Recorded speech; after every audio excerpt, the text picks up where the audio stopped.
Okay, since I'm gonna have to polish anyway, after I do this, I'm gonna go ahead and do the surgery before I do the polish. Thank you for saving that. It was a good move. If I can get it off here without breaking it would be great. Yeah, I'm gonna use the naphtha. We talked about this before, commonly known as camp fuel. Okay, I'm gonna go for a more practical repair with this. I'm just gonna do a sand and wet fill on it.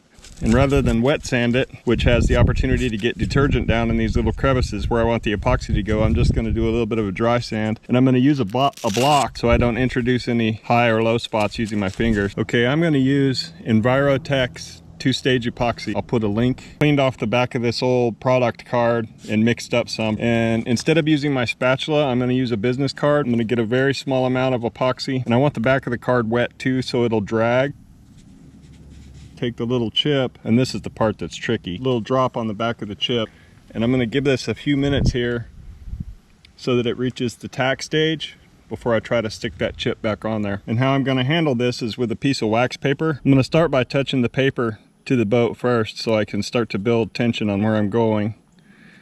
And I'm just gonna try to set this bad boy back in here. Then I'm gonna use a zip tie, or you can use a toothpick or whatever to just gently position it back into its spot. Now I'm gonna let that set up. Here we are some minutes later. The true professional fix for this would be to get the color match gel coat, fill this with gel coat, grind it down to the fiberglass, re-gel coat this area, take a chip off the boat and send it to a lab to get it matched. Or you'd have to drive the boat to a city, and if they even took a job this small, we're talking about a chip half the size of my pinky nail. And considering the gel coat would be $175 for custom match, $75 best case, and $300 to $500 for the repair, if you could even get them to come out here for that price. A lot of shops won't send someone out unless it's a minimum. You're looking at, you know, a very expensive repair for a very tiny chip.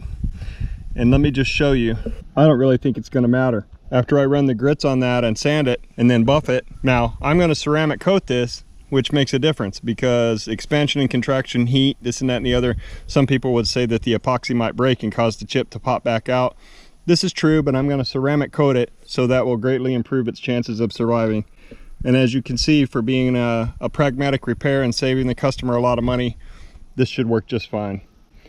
Now I have to wait 12 to 24 hours to let that get sandable. And that's why I'm not going to get rid of my test card, because I can sand on this test card tomorrow, and if it produces a white powder and doesn't gum up the paper, then this is ready to work. If you want to see the finished repair, you'll just have to like, subscribe, and come back for more to see the final results.